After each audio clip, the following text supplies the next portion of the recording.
Hello everyone. We will get started in a few minutes. What I will do is I'll introduce myself a couple different times, and so we'll just kind of go. Hello, how are you doing, darling? Miss Topaz, welcome. It is 9:03, so we are going to get started with what I think is an easy project.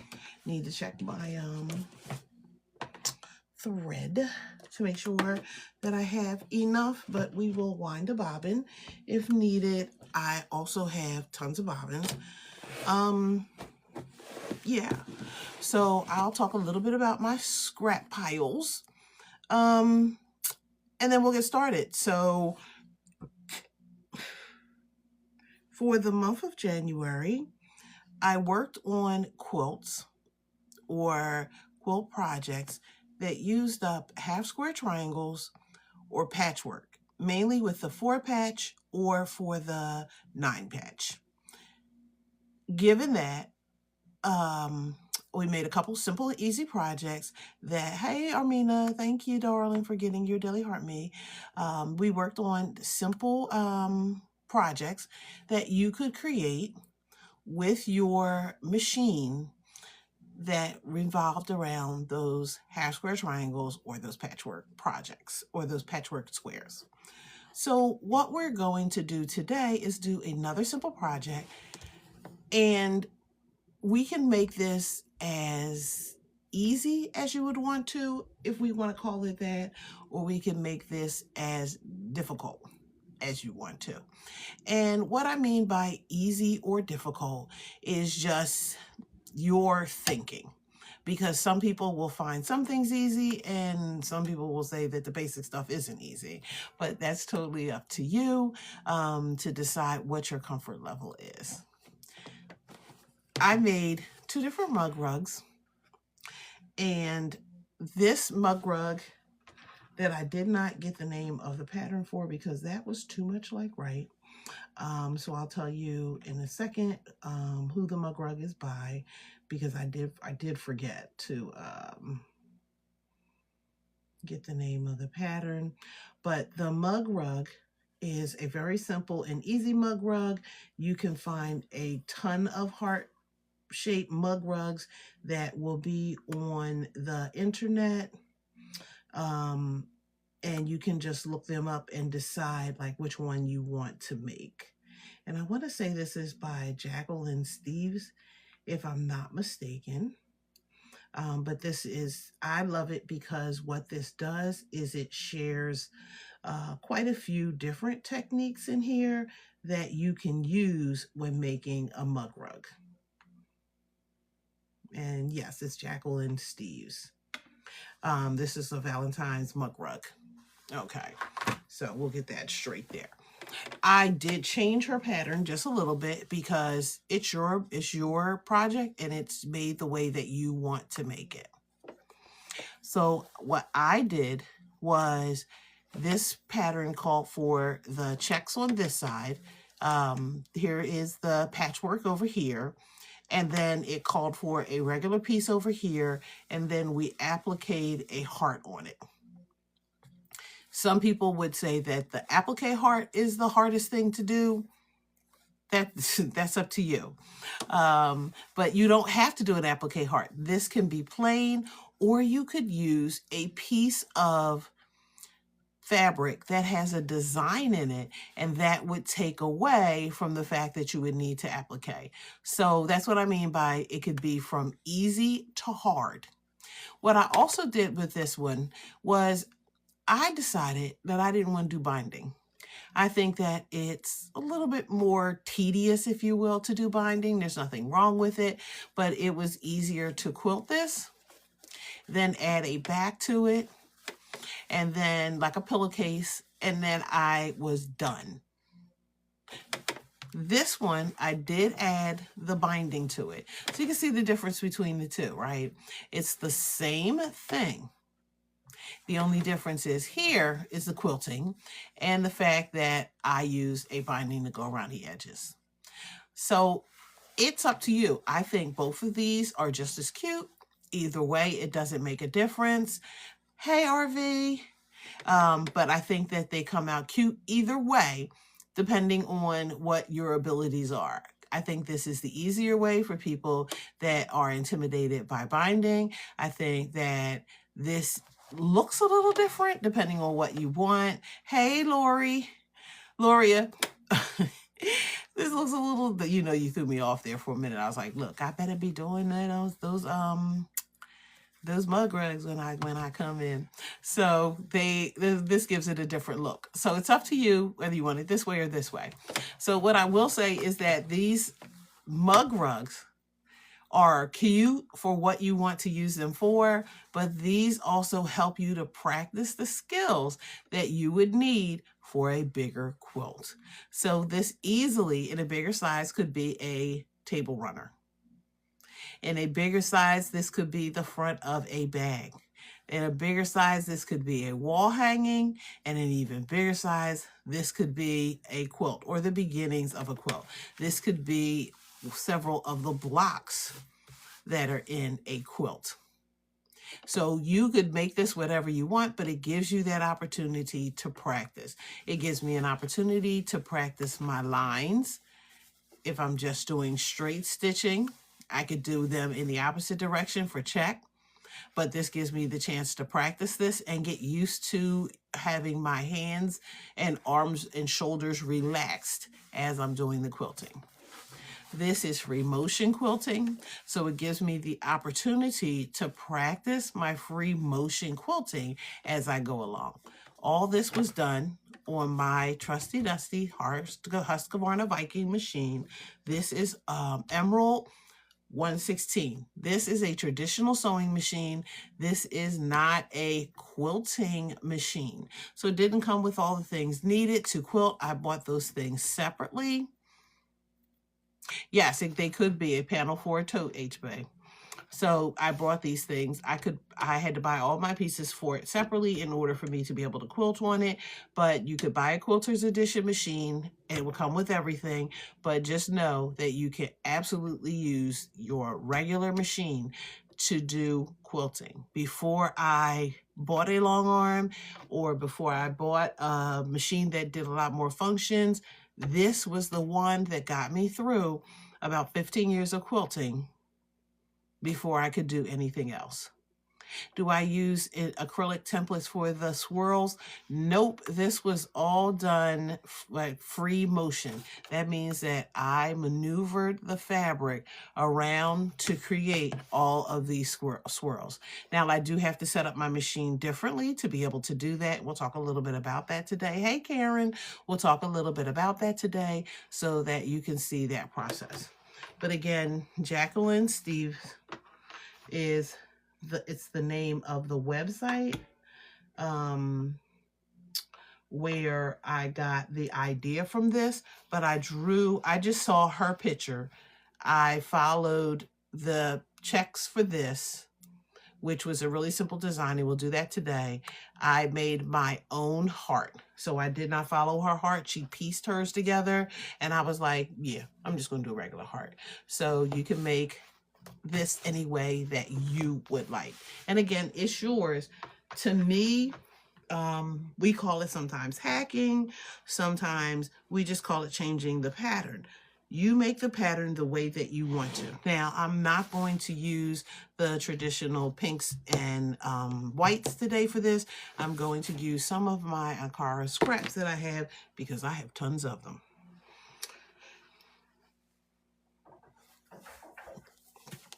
So there are some general measurements that she gives in order to make these up. And she said that these are about 6 by 9 to make these. You'll see measurements right around this size. Some people will do a 5 by 7. This could be a coaster, right? So it could look just like that without that side. You can make it look any way that you want. Thank you for the hearts. I appreciate you. So you can decide. So you map out what it is that you want. I'm going to do something a little bit similar that I saw when I went and just searched like heart mug rugs. And if you search those, you'll see tons of different patterns. They use just regular strips down this side, and then they had the plain on this side. So I'm going to go with that. But again, the basic measurements are almost 6 by 9. If I want it to be 6 by 9, that means that raw, it needs to finish at about 6.5 by 9.5 inches. So that way, when you do some turning and some other things, you'll have that as well. I've decided that possibly for now that this will be my back. That's what for now I say, but you know, I've got a ton of scraps.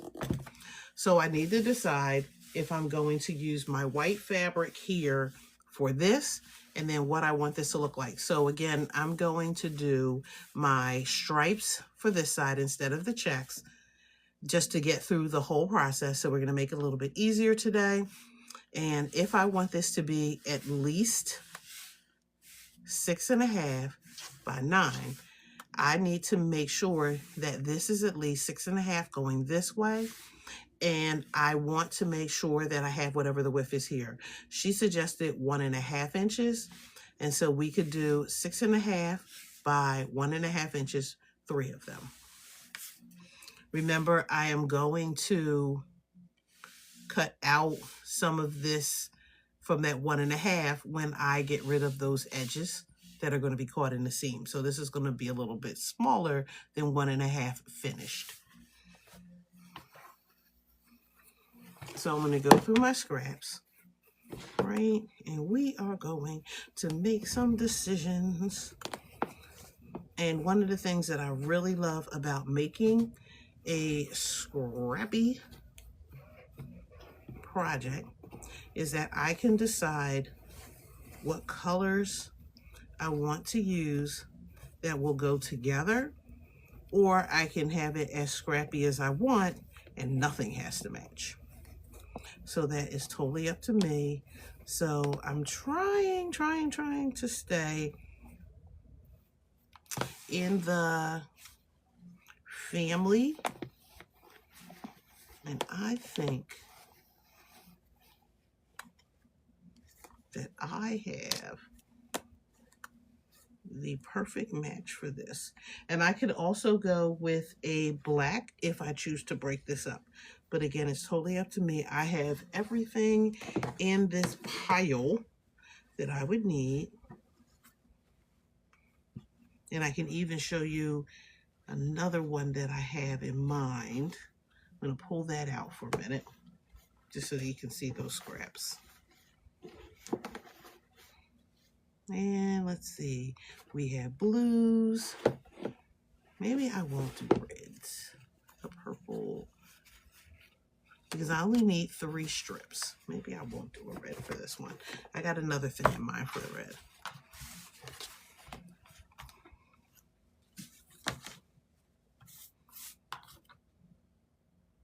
So I'm going to measure these out.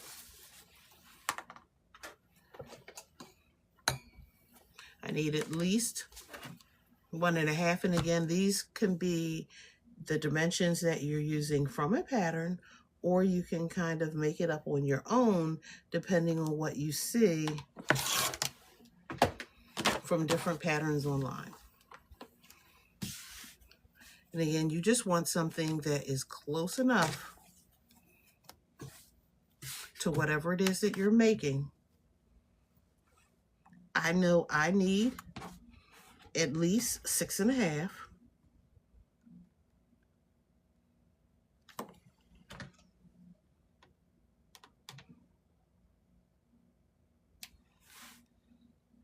And the 9 is the other length. 6.5 by 9.5. And so I'm just cutting off.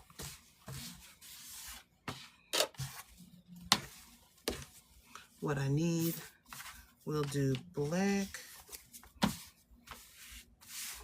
blue, and purple.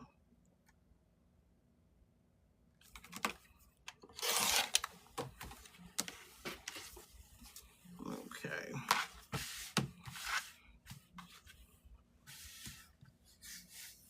They don't have to be the same size because we're going to trim them up. think I like this. So now I'm going to stitch those together.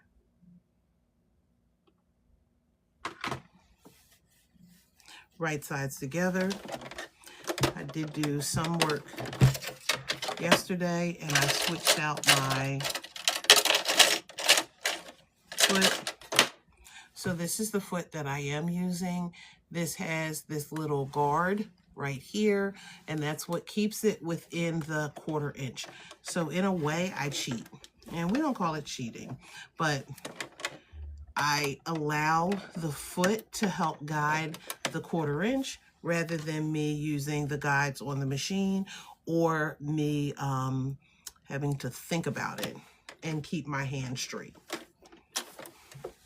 Why do that when you have a tool that will help you to do it? So on some of your sewing machines, they may come with what's called a 1/4 inch foot.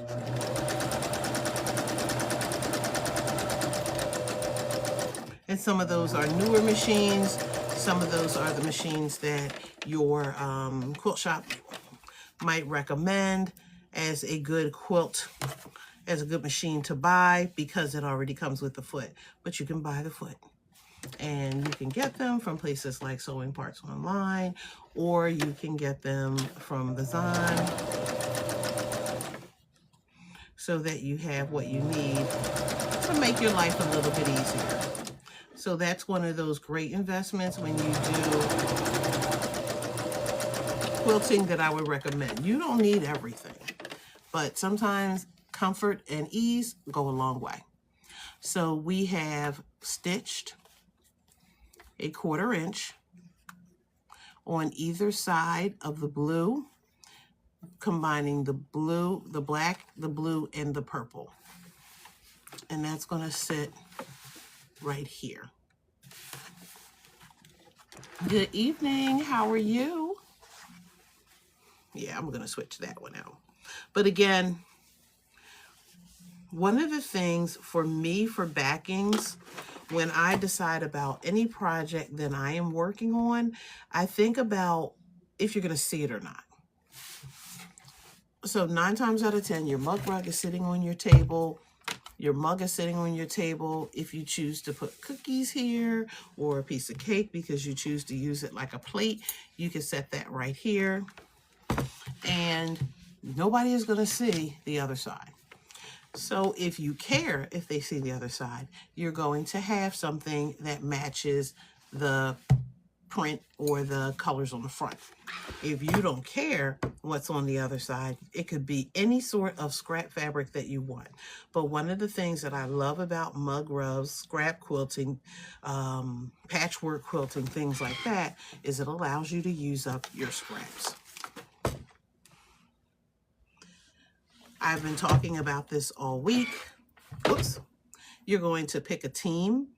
So I am pressing these open. I just press them flat, but I am going to press them open. This Ankara. I've had some of this for years. It has like a gold paint on top of it. And sometimes that gold paint sticks to your iron. The newer ones don't have as much on top of it, so that ink doesn't stick as much. So this is getting a little funky for me just because it is an older fabric that I have had in my stash, the black, all of them actually, that I've had in my stash for years. So I keep trying to find excuses to use them up. They also, because of that metallic type paint, or ink, whatever you want to call it, what it also does is it can hold some heat. Let me tell you, any other fabric I'm trying out, I'm like, okay, bring me what you got. And my hands are like, yup, yup, yup. For this one, no. This one I don't want to keep touching all the time because it is hot on my hands, even though they are regular. They're used to it. If I had my clapper, I would clap that down just to hold that in place.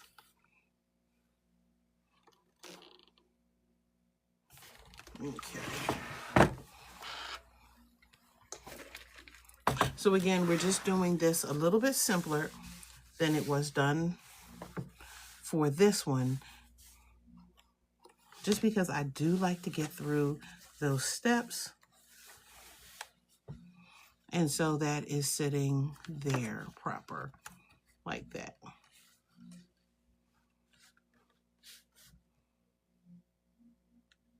Okay. So I just need to cut this down just a little bit.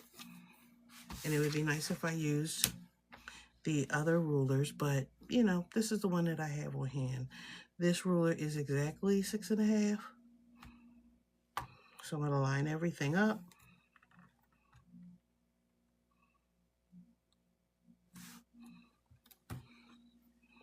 And we will cut that off and cut that off. These will go in my scrap piles.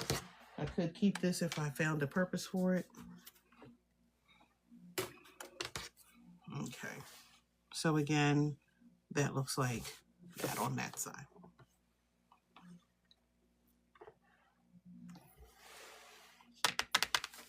Now, Jennifer took a piece of fabric. Here it is. Jennifer made sure she had everything she needed. So I have a piece of white fabric, and again, you can make some choices on what you want to use. And again, we knew that this is just about 1.5, 1.5, 1.5, or 4.5. Take out those 1/2 inch here, 1/2 inch there. So it's about 3.5. So if this is about 9.5, this is almost about at 6. So we need about a 6.5 by 6.5 inch square. And again, Jacqueline Steves, she does have a pattern for it. But if you do your own measurements, you can kind of figure it out without following an exact pattern. And the great thing about the mug rug is once you get the size that you want, you could basically make it as big or as small as you want to. And I'm going to do the Johnny Dangerous thing.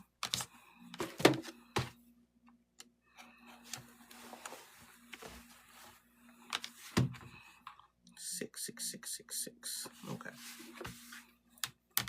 And my white. Didn't cut that little piece off. So I do want to make sure that's even. Okay.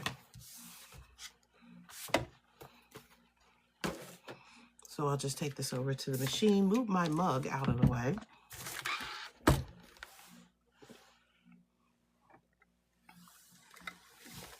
And I love to call my ironing machine. Okay, so I have this piece. And this piece is going to sit like that.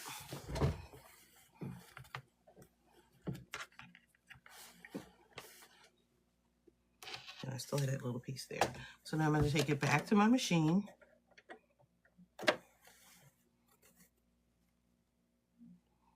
And my square is a little bigger. Oh, yeah. Okay. Jennifer, fix that now before you do anything else. I thought I squared this up correctly. I did not. So let me just get this to 6.5 by 6.5. Measure twice. Jennifer didn't do that. But the good thing is that this is a little longer. I would be in trouble if it was a little shorter. I could have done it the other way, it would have worked. Okay. So we're going to line this up on one side. And again, we're going for this look.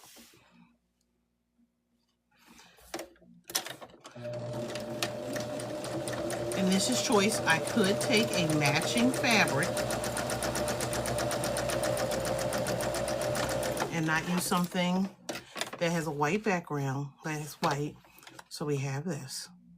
So again, we used 1.5 inch strips, 1, 2, 3 of them. And we place them in here. And then this is a 6.5 inch block square. I'm going to press to the dark side instead of pressing this open, so then that way you won't see the seam through the white.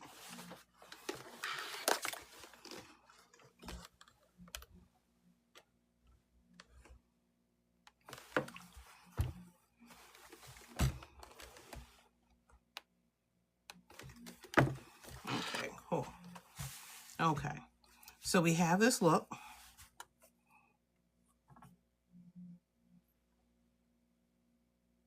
Okay, thought I heard somebody texting me. Okay, so we have this look. At this point, you're making a decision.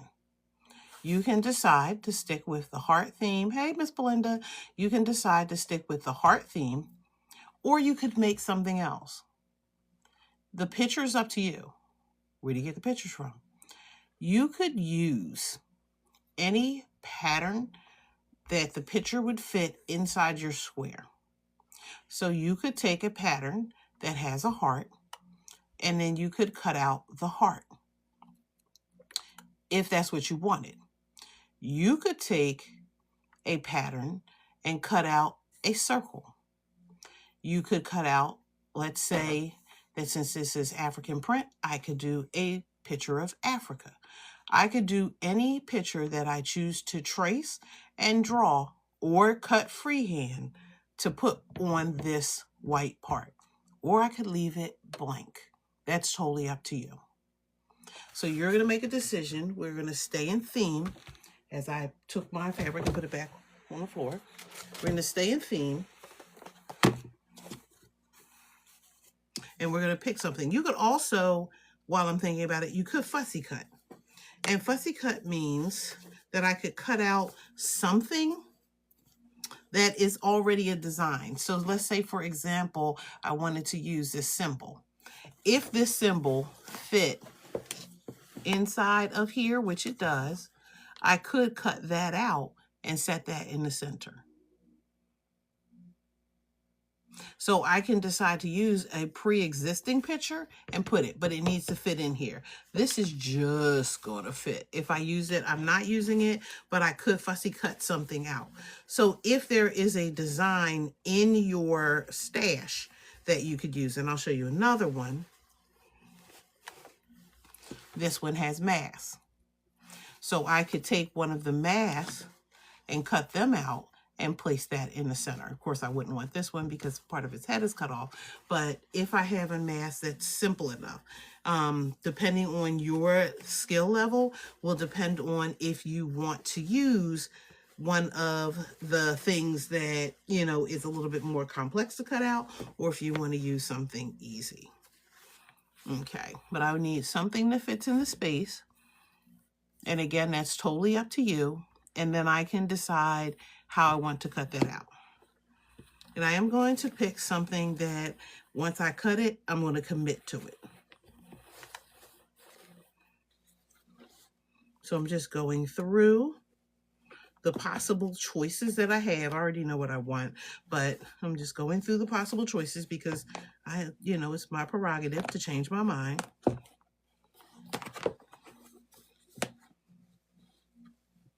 And I'm just teetering back and forth between something just because I can use this. And I'm going to use, I know what I'm going to do. And then I'm going to use this for what I'm thinking about. Okay. Did I put my scissors back? Yes, I did. For once in my life, I cleaned up.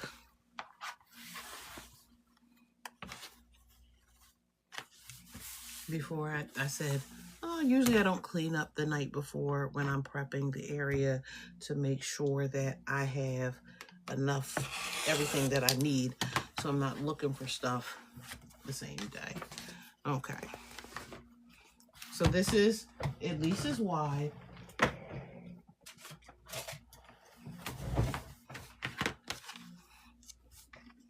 And I want to cut it this way as well. 1, 2, 3. Let's get it. And I just want to make sure this is within the measurements for what I'm getting ready to do. So I don't want this to be wider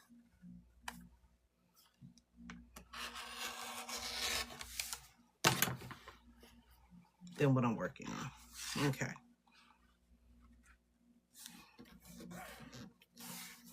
Myself a little bit of a space here, and I am going to cut just like we did in kindergarten and in elementary school, because I don't need a template in my mind, in my world, for something that we used to make all the time in school. Ha ha. And there's my heart. I'm going to check it because I do want it to fit. And when I do a border or if I turn it in, I want to make sure that it's not going to cut anything off. If I feel like it is, let's just alter that heart just a little bit to get rid of some of that side so it's not as big. This is going to go in my scrap pile.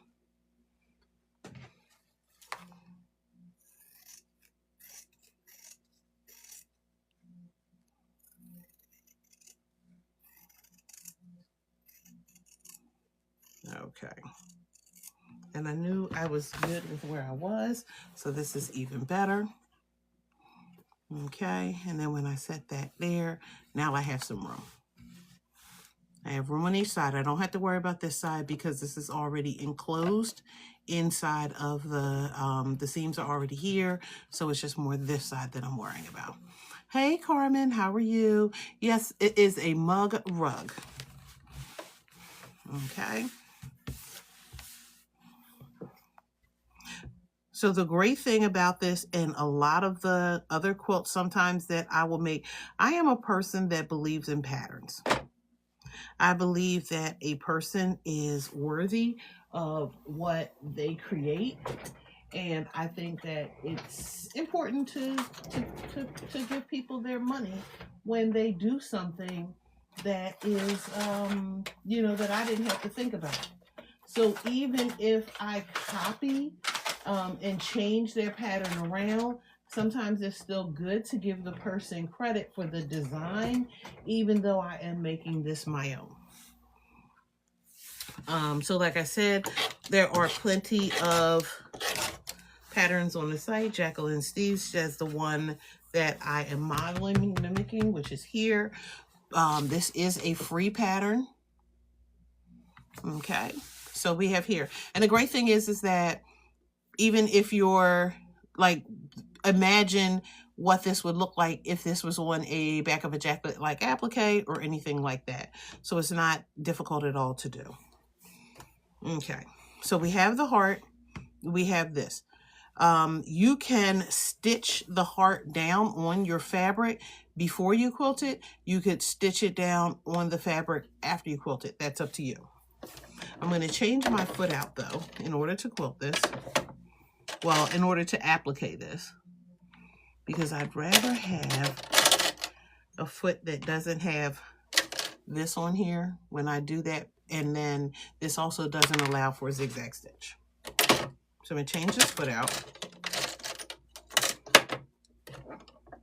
And so it's just my regular foot, but it allows for a zigzag. I'm going to change my settings. Like, you know, this is really difficult because everything is manual in this machine. I'm going to determine my width. And I'm going to go around the edges of this with a zigzag stitch. Now I'll slide that over. This is going to hold this applique heart in place. Where's a pin? I'm going to commit to where it's going to be and just use a pin. You could use heat and bond for this. You don't have to. You could glue this down with a washable glue stick. I'm going to take this to my machine and I am deciding to do a zigzag stitch on either side of the edge of my heart.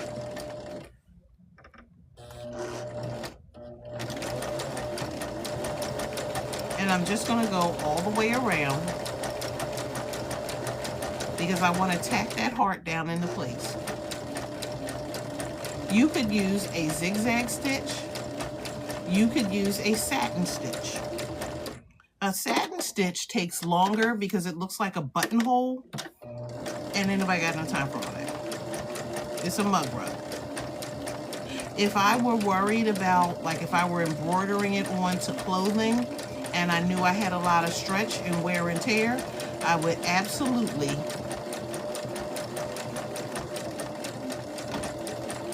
use a much denser stitch.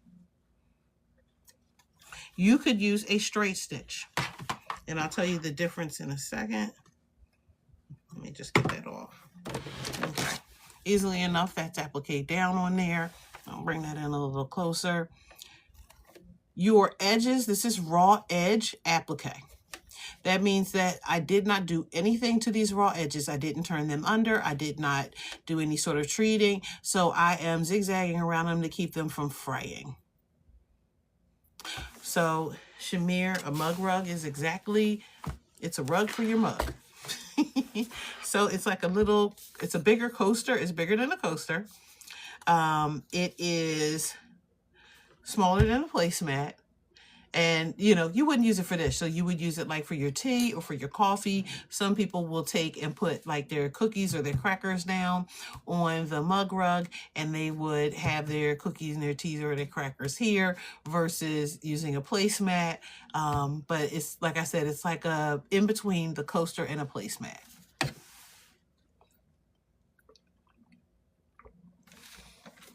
So all I did was take my time and just go around it. It's not about speed.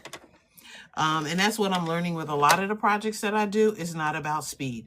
So it's just about going around the edges of it, and just pivoting and turning, and you get better with practice. And again, that's why we do little projects like this, because then they don't cause us to have to use a whole lot of fabric to get it done. Now, I think I cut a piece. Yes, I did. I think I did. Yeah, I did. It's under some other fabric because I brought down other choices. Okay.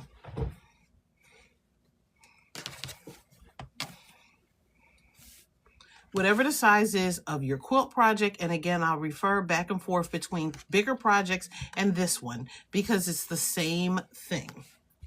Whatever the project is, when you're quilting, you want to have extra space all the way around because your batting is going to shrink a little. So you want the thing that you want to exist the most is the top. You want the top to be in perfect mitt condition. And if you want to lose anything, you want to lose the extra batting that's around this way. Your backing is also going to be bigger than your top. Okay, so we'll go through those again just in case. This is a mug rug. So this is a mini quilt. It has the same elements of a quilt. We've pieced something together, even though there are 3 strips. You don't have to, but I did applique. So here's the heart on here. And then we have the quilt sandwich. What this is the quilt top. You have the batting. This is scrap batting that I had left over. No, this is even left over. I bought scrap batting from a quilt shop because why not if I'm making small projects. And it has a quilt back. Quilt back is face down because you're going to see the back and the front. So it's wrong sides together. Unless, it's if you're doing it this way. If you're doing it this way, then you only need these 2 pieces. We're going to quilt that, and then we'll add the back to it. So let's do the easier way. We won't add the back. We won't add the board, the binding, because that's the harder way. Okay. You can either use glue, and you can either use a glue stick and brush it on, if that's what you choose to do. You could use spray-based if you have it. Oops. Somebody spilled their water. Okay. You could use spray-based, something like a 505, if you want. And again, 505, we would just to hold it in place. But you don't have to when it's a small mug rug. You can absolutely just hold it. So these I didn't glue baste at all because they're small enough just to hold in place. Thank you. So I'm just going to smooth that out a little bit just to get all the bumps and the clumps out. And we're going to quilt this. So we're going to do an easy quilt. We're going to do an easy one. Let me just, I should have enough in that bobbin. Okay. And you know, I say I should, and then I'm going to run out. Easy to do is something like the lines. You can commit to straight across. You can commit to sideways. You can commit to across. You'll notice that if I use a color that doesn't blend with the heart, that you're going to see that. And it may or may not matter to you. If it matters to you, then you're going to use a thread inside this heart that's the same color. And then you're going to use a thread that's the same color up as it is in your white background. Ain't nobody got no time for all that. So I'm just going to use the white, and I'm going to take this to my machine. I am going to fold this because I need a starting point. So I need one line just to start. I'm going to take this to my machine. I'm going to lengthen my stitch because I don't need a short stitch. I need to go back from the diagonal zigzag, because guess who was doing this yesterday, the day before, and did not do that. And we're just going to sew straight in a line.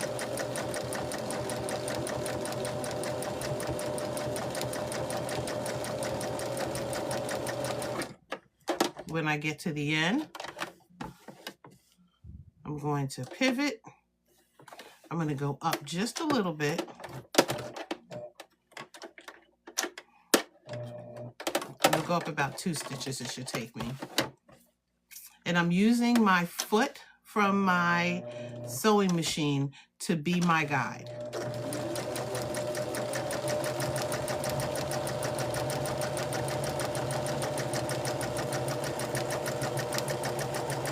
And again, my focus is beginner quilters right now. So if I am a beginner quilter and I've never quilted a project, I'm keeping this easy for you. If you've quilted a project, obviously you're picking the stitch and the method that you want to use. I'm going out to the edge of this batting that I have hanging over because I don't care. I'm going to cut that off anyway.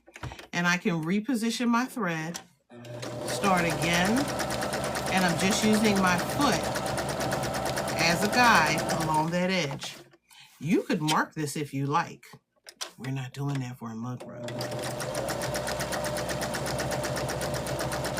If I come all the way out past the batting, I can lift up, move around, and I don't care what's happening on that batting because I'm cutting that off anyway.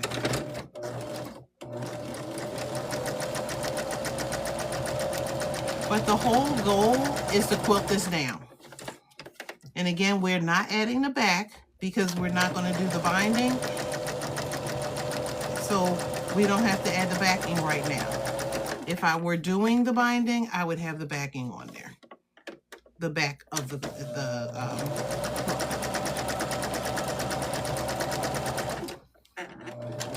all the way off. And I'm just turning and following those lines.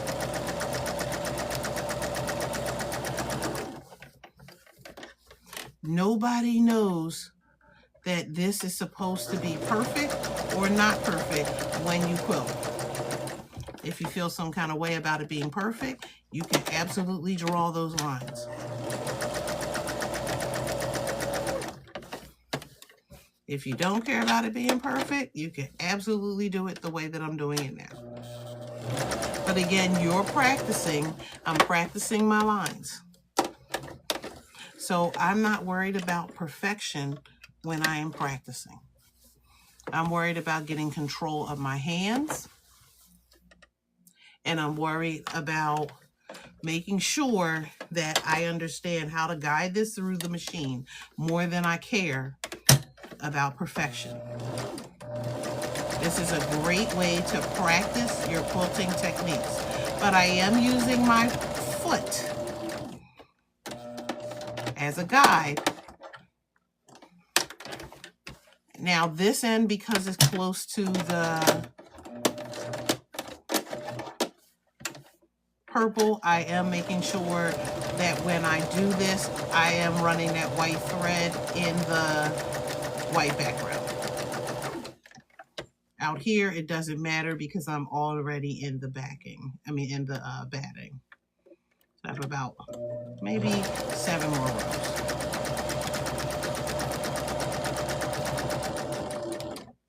And again, these are simple techniques. It doesn't make a difference if you are using this for a regular quilt, a table runner, a placemat, a wall hanging, or in my case, a mug rug, because it's the same sort of steps throughout. And yes, you are quilting. You don't have to. I'm quilting in this case over the applique because it's easier than not quilting over it. I absolutely could have quilted around the applique and not on top of it. But I'm okay with the lines going through it.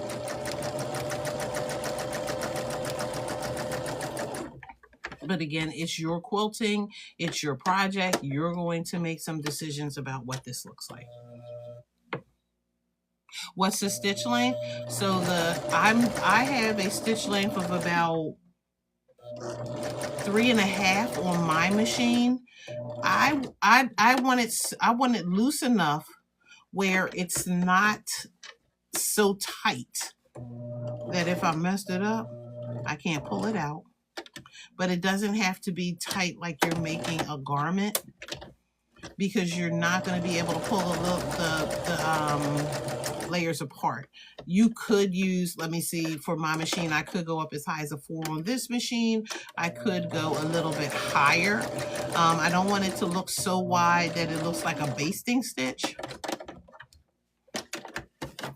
But this one is 3.5 on my machine.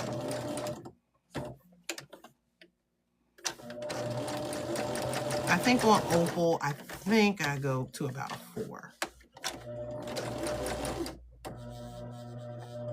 I really didn't have to go out that way.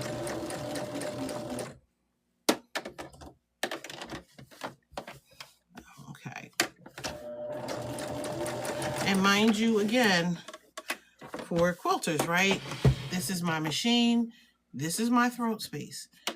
I've done all the way up to a queen size quilt on this machine, doing things as simple as lines and just going back and forth. It didn't go as quickly as this one did, because it was obviously a bigger quilt, but you can manage a bigger quilt even in this small throat size.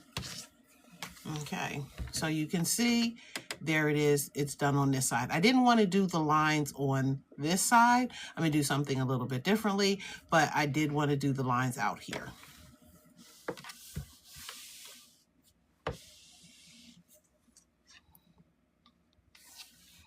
Did I have the heart down first? Yes. So because I did the applique, I chose to do that first. If I used heat and bond real wrap, Armina, if I used the heat and bond, which is like a double-sided interfacing, if you will, that it's like a glue based interfacing, you could have glue the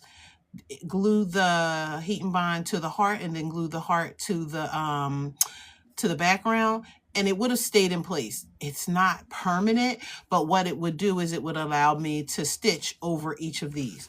So then it wouldn't ravel as much pulling up. But if you don't have heat and bond, then you zigzag. So that's a personal preference depending what you do. Or you didn't have to zigzag, you could have done a straight stitch. So I can straight stitch around all of this. I prefer a zigzag because I know that it holds my applique in place and it's the first thing that I go to. You could do, like, if you have an embroidery stitch, it's like a buttonhole stitch, if you will, a satin stitch. You could do that, but they take longer, and 9 times out of 10, you don't really need that for these types of projects. But again, personal preference with how you want those to go down. Okay. So, and again, just for the measurements for what I use, this is about a 6 by 9. So I used a 6.5 inch square. That's as wide as I used it. This could be, I have mug rugs that are a little bit smaller than this, like 5 by 7, the size of a postcard. You just want your mug to fit on your rug. So this mug rug could be a coaster. It could be a mug rug. That's totally up to you. this is a great way. We did like mug rug swaps where, you know, we absolutely made the mug rugs, put them in the mail, and shipped them off to other people. And you can see the design even here on the back because I used the gray thread that I already had in my machine. So I'm just going to come along here. I'm still going to use this white thread because that's what's in the machine. And I'm going to do a stitch near the ditch just to stitch those in place. Stitch in the ditch means that it's actually inside that seam. I'm just going to go next to it.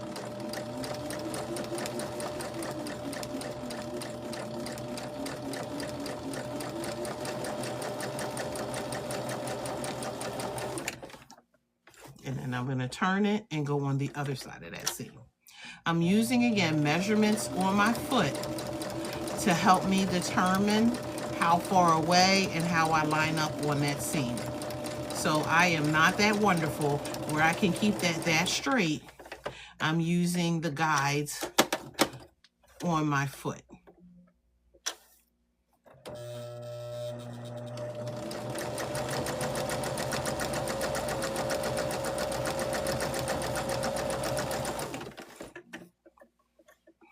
And just think about it, how many people, and it doesn't have to be Ankara fabric, but how many of you have like scraps of fabric, because some of us throw scraps away.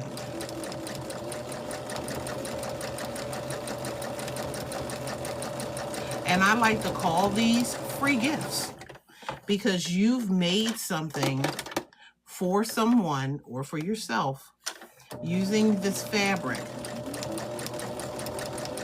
So you've already paid for the item that you've made. So the scraps are just a bonus. So it didn't really cost you anything to make the project. If you are a quilter, you already have the batting at home. If you are not a quilter and you got a friend that is a quilter, you can go get some batting, some scrap batting from them. You know, or you'd be like, Dr. Jen, I need a size that's like about 5 by 5. Can you throw some in the mail? Yes. So anyway, so here it is. And you can see I just stitched on either side of the ditch. Here's the seam in the center, and I stitched on either side. I should have done it right here, but I did a lot of quilting, so I didn't have to do it next to it.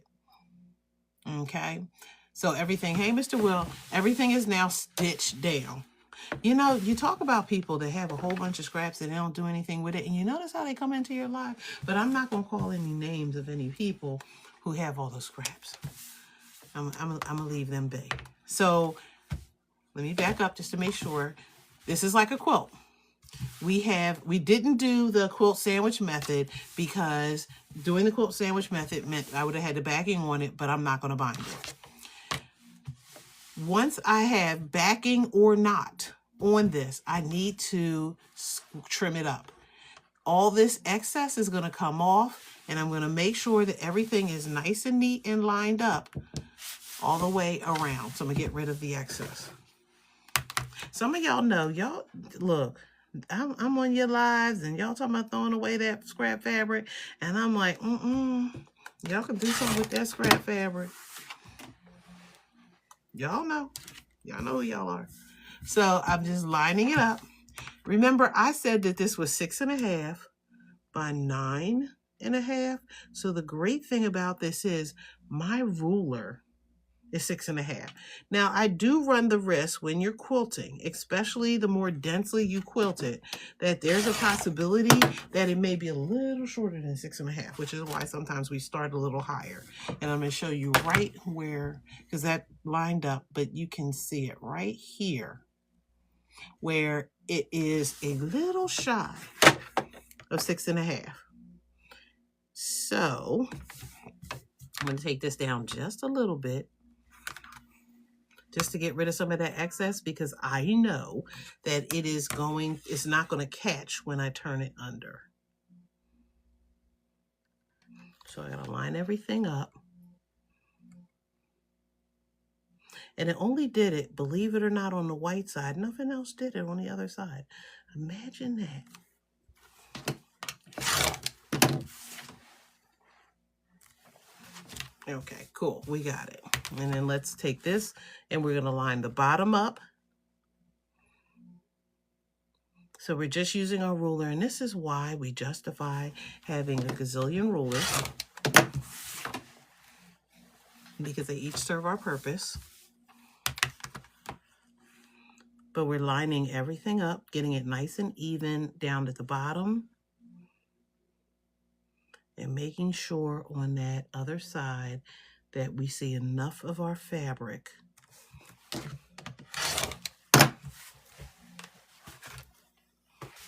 Okay, and then here we go. So this is almost like what the finished project will look like, almost. So now I need to know that is 9, and it's a little less than 6.5. It's like 6 1/4. So I need, that's not what I was using. I need a piece that's going to measure the same as the back, as the rug. Okay, let's do smarter, not harder. Let me make sure. Does that fit that way? No, it doesn't. So I do have to go this way. We're going to cut the 6 1/2 first. Or the 6 1/4. And I can trim it from the rug if I have to. There you know. This is called doing it backwards. But I'll show you. And I can just take this right along that edge. Whoops.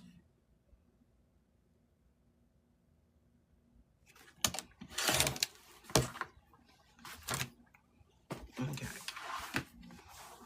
So similar to making bags or clothes or pillows, we're going to put right sides together. And then we're going to stitch all the way around this a 1/4 inch. I change my foot out. Did I make it? You know, I always got to check with my bobbins. Nope, I'm not going to. No, I'm going to make it. And I say I'm going to make it, and then it'll embarrass me. But I should make it. I'm going to switch that foot back in, and we're going to do a 1/4 inch. I am going to look to see where I'm going to turn this. I do want it at the bottom. You just prefer for it not to be wonky at the top. So I'm going to leave a little opening. So I'm going to start midway through.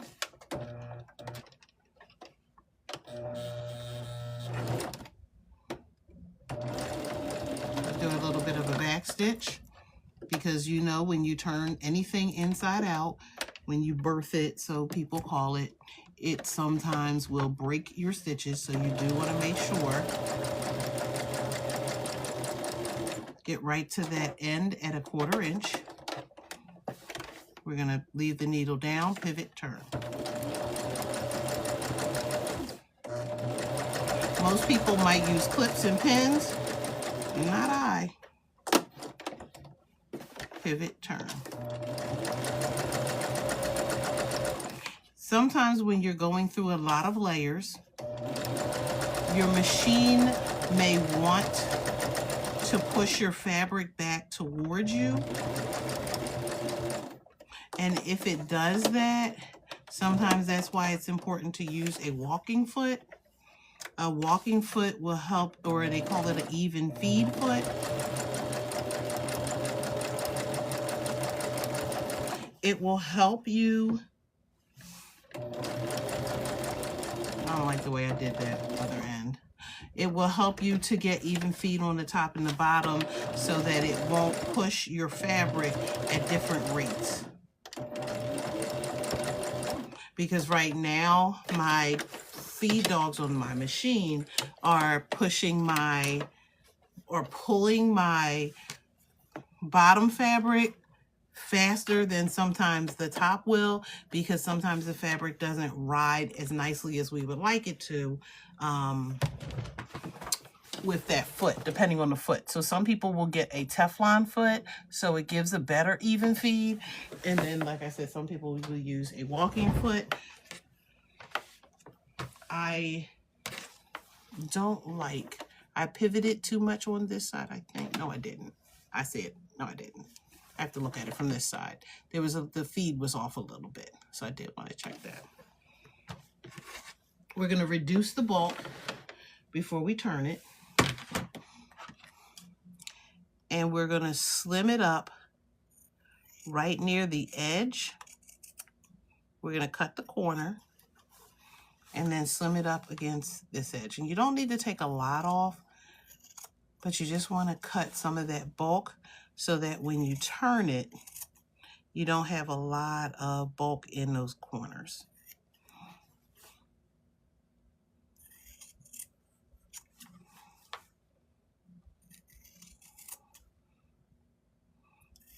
And again, you don't have to do it this way.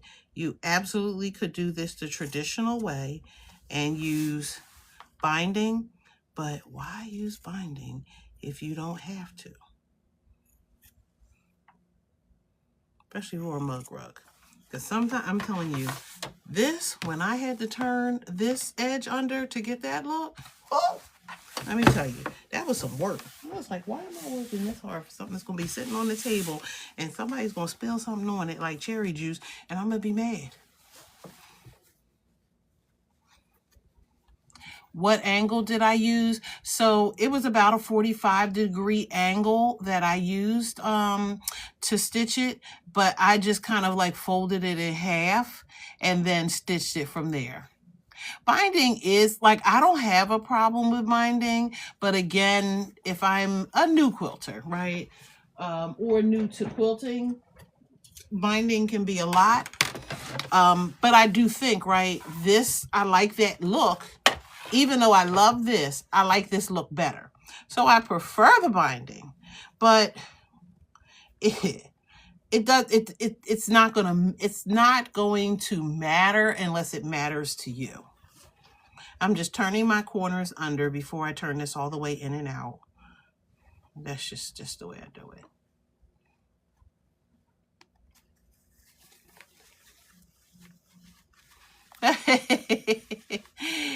Look, I mean, I do binding so much that it doesn't bother me to do it.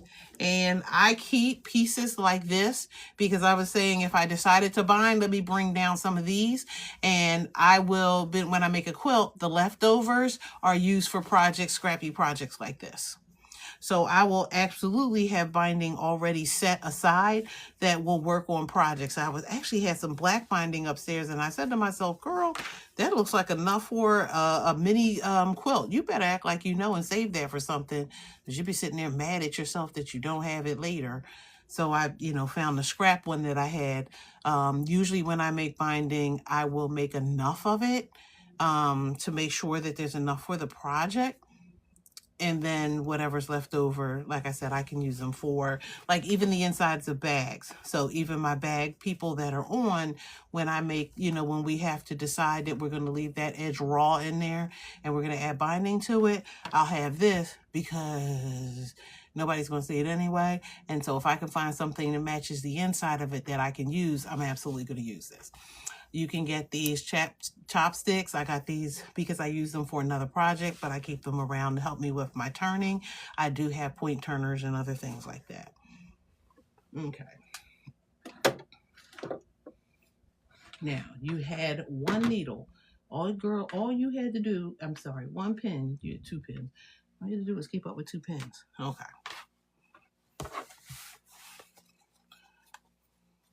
So just like a pillow, right? So if I wanted to, I could stuff this, and this could be a mini pillow. So this could sit somewhere in my office as a mini pillow if that's what I chose to make it. But we're not going to do that. And we're just going to turn these under.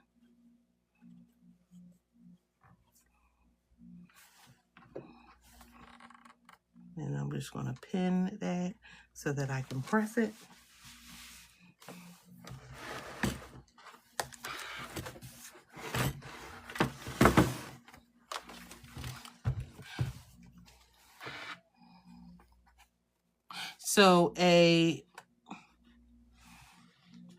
So if you are lucky enough to have a binding foot, Look, I ain't mad at you. I myself, I was like, I said, you know what? It really doesn't bother me to use my regular foot and to use my walking foot and to do it that way. So I've never gone through the hassle to try to find a binding foot for my machine. Absolutely. That would be a great idea. So you could do like two fairy pillows, and guess what?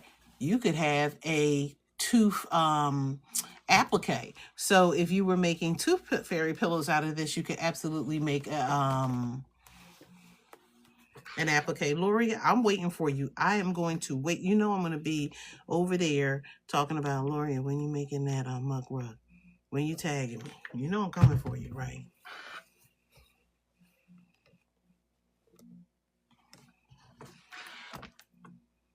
Okay, now the only thing I don't want to do is press my needle, my pen. I don't want to call it a needle. Because guess who usually does that? And then now I have flathead needles that were once round pens. I'm going to tag both of y'all. They're like, where is it? Okay. So I press that. I'm going to take it back to my machine. And we are going to stitch all the way around just to stitch that down. I like the top stitching for that reason.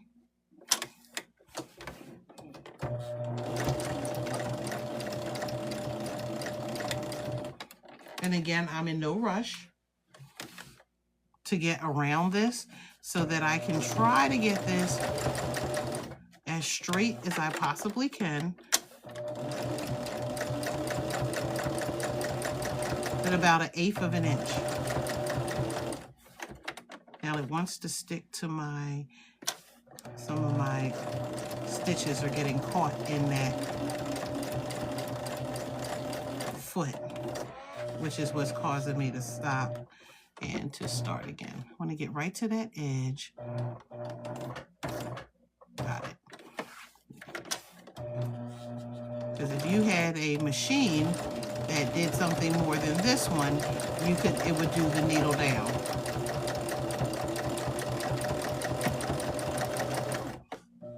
This machine is not a needle down. Okay, let's check that thread, because you know you were living dangerously and you're not going to be able, it's not going to last, you know. So I am going to lose it bobbin chicken for this one, but that's okay.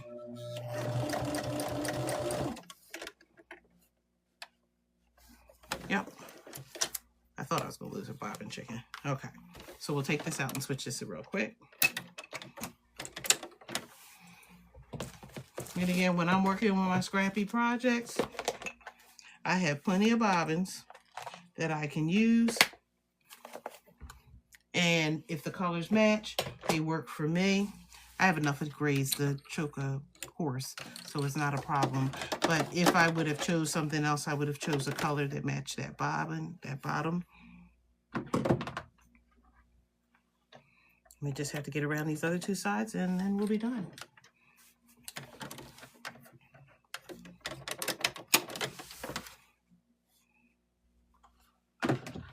Let me cut these threads off while I'm here.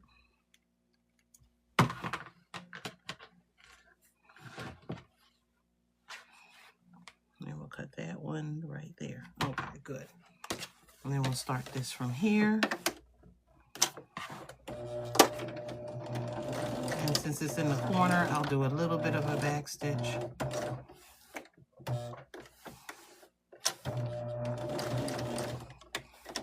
And I thought like these, like I will absolutely, this is like something that I would take to school because it's my little mini mug rug.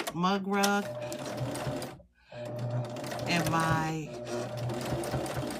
staff, they like to have donuts that I don't need to eat. And so, you know, when I get my little donut, I can put my little donut instead of on my coat because I don't have somewhere else to put it and they ran out of napkins. I can pull out my little mini mug rug out of my lunch bag and stick it on that and have my coffee or my hot cocoa and my donut that I'm not supposed to be eating. But you know they bring them daggone donuts to work, and you got like that obligation that you have to eat it.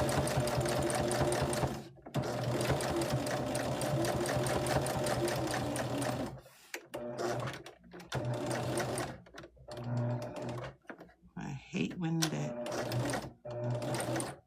it wants to get caught.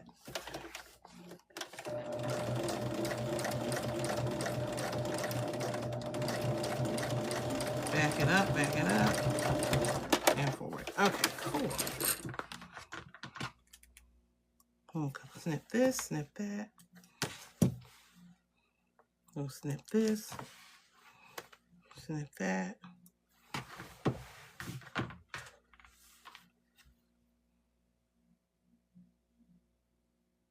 He yells at me all the time anyway. But you know, you just don't tell him that you had a donut. Okay, and so I did that top stitch around there, but here it is. So this one is similar to this one, except I used straight lines because that was easier than doing these. But everything is done, soup to nuts. So again, another project where we went from beginning to end and work through the whole project. So this is a mug rug. The one that I did for display is here. So these were the two that I did. This is just doing the same method that I did, where we just put the backing on and then we did a top stitch so there's no binding. This one actually has binding. You could do it either way, but I wanted to keep in the theme with doing something simple for beginners. And this is a great way to show just about all the techniques for a beginner quilter. We absolutely could have done the stippling or the free motion quilting for this, but this will require free motion foot. So this would take a little longer to do and explain, but this could be done and it happens very quickly as well. This is an easier way because you could use a regular foot and just draw the lines. Did I have to draw them this close? No. This gives a much denser feel when the closer the lines are. It could be a lot fluffier if I wanted them to be a lot further apart. So I could have made them an inch apart rather than a ½ inch. But the great thing about this is that if I'm putting my mug on here, and we're using my sorority big cup. So if I put this on here, it's not going to wobble because it is going to lay flat. Okay, so I like the closer stitches as well, but this sits really nicely on here. Again, this isn't built for this. This is built for a regular coffee mug. And you know what? I don't even have that one, but at least I have another coffee mug here. So it really is built like to put your coffee mug on here. So you would set your coffee mug on here, and then, you could, like I said, some people will, put cookies on here or whatever else they want to put. So, your children for Christmas could have, Santa's, cup of milk here, and they could put their cookies for Santa. There's like a ton of things that you could do with this. Okay, but it's a cute little mug rug. It is a quick and easy way to make something that helps you with that quilting process. So and we practiced quite a few things here. So we just did some straight line stitching for the quilting. We also I did it near the ditch on either side of the seams. So that was stitching in the ditch and practicing that, but this is still straight line stitching for people who do want to quilt projects. We did some applique with the heart. I did do a zigzag around the applique. I did not use anything like heat and bond or glue or anything like that because it'll automatically stay down. That's right. It's Christmas all year round. So you can do that. This was a quilt sandwich. So there was a quilt top. There was the batting, and there is a backing. So this is in the category of what people call mini quilts. So this is really cute. Again, this is perfect. for this time of year, for those of you that decorate for the Black History season, even though it's 365 days out of a year, but you know, we, depending on what you have, I have a whole room that has different things made out of the Ankara, so I absolutely could add this to the collection. It's great on my nightstand. Everything can sweat on this rather than sweating on my nightstand. It uses up scraps, and you can see there was not a lot of scraps that were needed. So just think about all the wonderful little mug rugs that you could make for all your friends for the Christmas holiday. It's February. You have plenty of time to make them. But if you want that February look, here you go. So this absolutely can be done in pinks and reds and whites if that's what you choose to have for the Valentine's Day break, for the Valentine's Day. Doc, you made my night. Oh, awesome. Okay, you know, I tried, but you should be resting. That's what you should be doing. But, you know, we won't put your business out on Front Street. We're just going to say you should be resting. So mug rugs are real easy to make. They are quick and easy gifts. And again, they are free. So, you know, and I say free just because everybody has scraps, and it doesn't matter what kind of mug rug I made right about now. My bin of scraps, wherever it is, oh, there it is. I covered it up with some other fabric. That bin ain't go nowhere. So I have plenty of scraps. I am going to be making a quilt starting next week. I'm planning it out. So I will be working on a quilt that I will be sewing up. So it's going to take me a couple weeks. I do want to break it down so that we can do that. The quilt? Or what link? So that we can do the quilt over the next couple of weeks. So I'll share that information on all of my channels. The quilt that we're working on, it is 15% off right now, 25% off. So I will send that information out in case you want to get that. She says to use the Ankara fabric. That means I have to find 3 that match. But I have plenty of it because Grace keeps me in business. Well, I keep Grace in business, I should say. Okay, but anyway, so I'm going to be making that project. So stay tuned because we're going to make that. The mug rug. So this is, I will send you the link for it. Again, it is, okay, about to say, did it get rid of it? This is the Valentine's Day mug rug. They call it a set because the pattern calls for 2, but it's Jacqueline Steves. And so it looks like that. But I'll send, you know, I'll put the link. And it's Jacqueline. And she gives you enough to make what would be 2 of them. When she makes her 2, if I can get it out of the light. There we go. When she makes her 2, what she does is she does like a little scrappy look for the heart. I didn't do that. I didn't do all that. I'm not doing all that. So I just used a solid heart rather than that. But she is, let me see if I can get her name to at least come up. Because, you know, that would be too much like right to put the whole thing in there.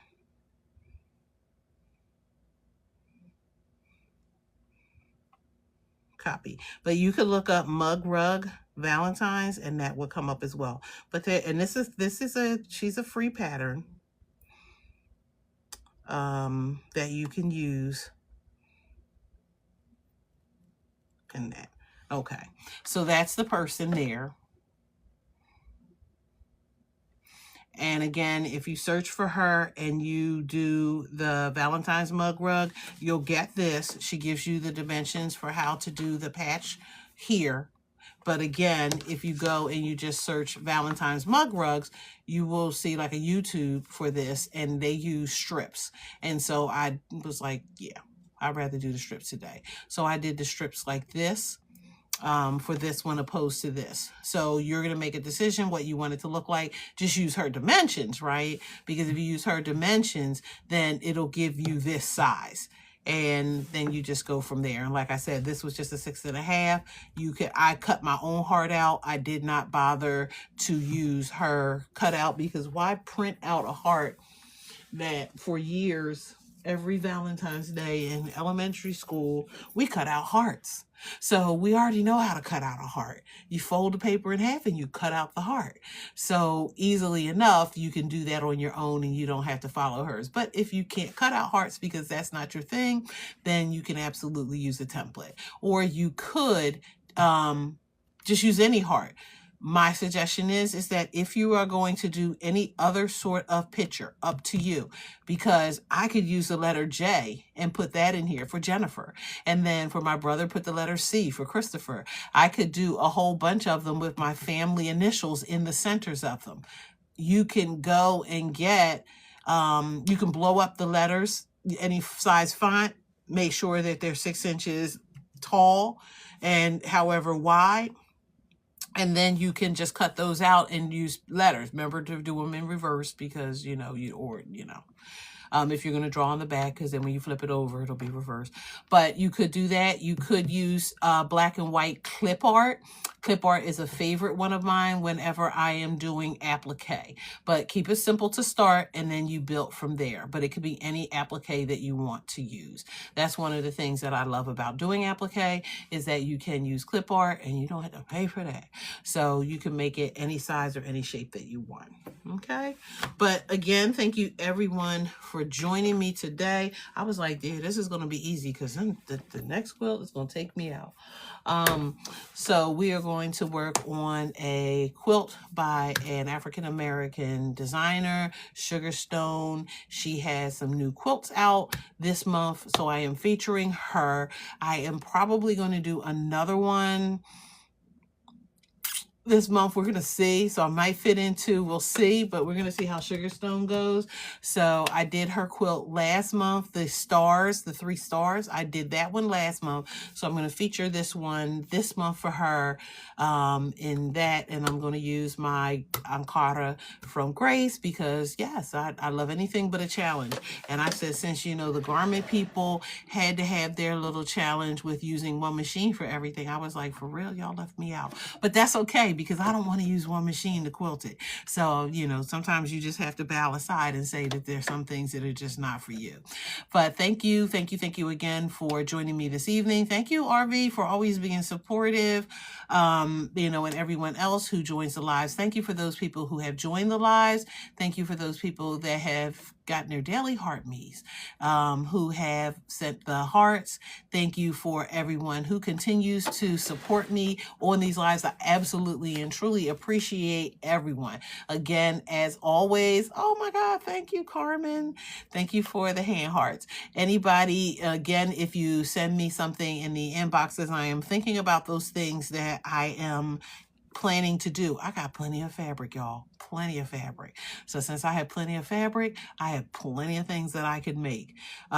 So if there's something that you would like to see, please let me know, and I can add it to the list. It might cost something for the pattern, I don't know, or it might be a free pattern if I can find it, but I'm absolutely willing to support and help anybody in this quilting journey. So again, thank you everyone. Have a great evening. Somebody, them children, and they wore me out today, so I'm getting ready to turn in for the evening and get ready for another wonderful day at the Benjamin Franklin High School. Have a good evening, everyone, and we'll see you soon.